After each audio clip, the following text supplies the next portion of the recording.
ভিত্তিতে sustainable development বা টেকসই উন্নয়ন লক্ষ্যমাত্রা 2030 সালে লক্ষ্যমাত্রা 17টি গোলস এবং 169টি টার্গেট নিয়ে যেভাবে লক্ষ্য অর্জন শুরু হয়েছে তারা প্রথম পর্বে ছিল ইন্ডিয়ান পভার্টি এবং zero hunger two sustainable promote A sustainable agriculture and nutrition food security. খাদ্য নিরাপত্তা হচ্ছে খাবারের যে নিরাপত্তাহীনতা আছে বিভিন্ন স্থানে এই নিরাপত্তাহীনতাকে বার্নিং করা বিভিন্ন জায়গায় খাবারকে পৌঁছে দেওয়া সাপ্লাইয়ের মাধ্যমে এটা হচ্ছে ফুড সিকিউরিটি।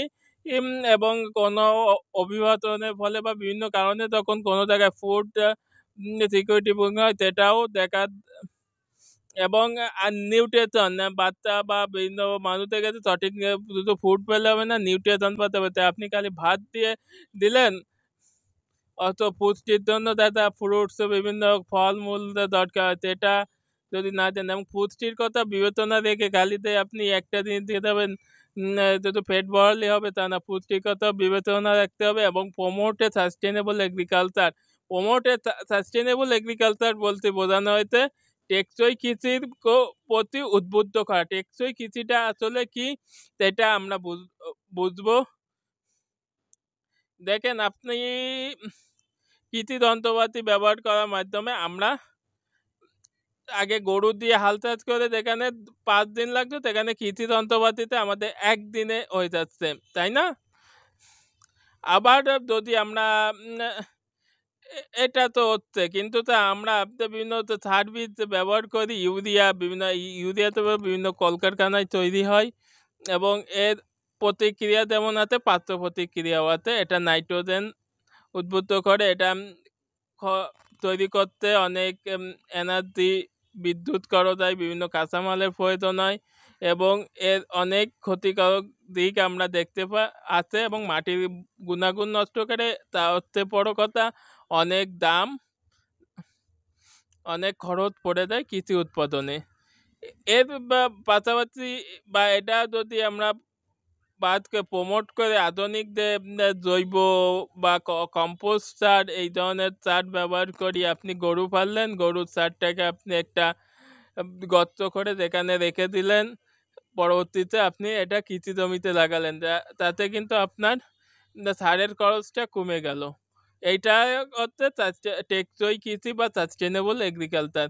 বা আপনি আপনার জমিতে যখন ফাঁকা থাকে তখন আপনি আপনার জমিতে নেপোরিয়ার গাছ লাগালেন, নেপোরিয়ার গাছ পরবর্তীতে আপনার ওই গরু যখন বর্ষা আসার আগে আগে বা পরবর্তীতে গরু খাবারের জন্য ওইগুলো আপনি কেটে বস্তায় ভরে রেখে দিতে পারেন 2-3 মাস এবং বর্ষাকালে গরুরা ওটা খাবে।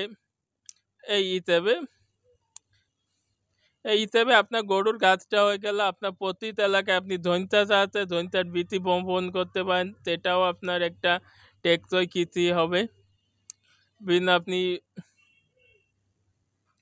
এইভাবেই বিভিন্ন টেকসই কৃষি করা হয় এবং প্রমোটে টেকসই সাস্টেইনেবল এগ্রিকালচার বা উদ্বুদ্ধ করো টেকসই একটা ভালো কৃষির আন্ডারে, যাতে কৃষিতে খরচটা কম হয় এটা বোঝানোর জন্য এটা বলা হয়েছে। এবং নিউট্রিশনটা প্রত্যেক খাদ্যে যেন থাকে।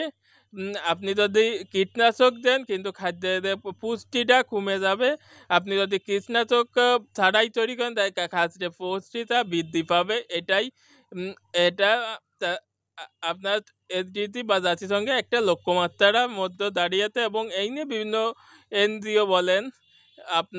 এনজিও বলেন তারপরে আপনার সরকারি বিভিন্ন ফার্ম, পল্লী দায়িত্ব বিবেচন, বার্ড এর মতন বিভিন্ন সরকারি বিভিন্ন অধিদপ্তরগুলো কাজ করে যাচ্ছে নিয়মিত। এবং পৃথিবীর অনেকে WTO, FAO, তারপরে ইউএনডিপির মতন বিভিন্ন প্রোগ্রাম, তারা ইউনিসেফের মতন প্রোগ্রাম, তারা এগুলো নিয়ে প্রতিনিয়ত কাজ করে যাচ্ছে। সবাইকে এই পর্যন্ত ধন্যবাদ। আপনাদের যদি কোনো মতামত পরামর্শ থাকে অবশ্যই কমেন্টস করতে ভুলবেন না। সবাইকে এই পর্যন্ত ধন্যবাদ।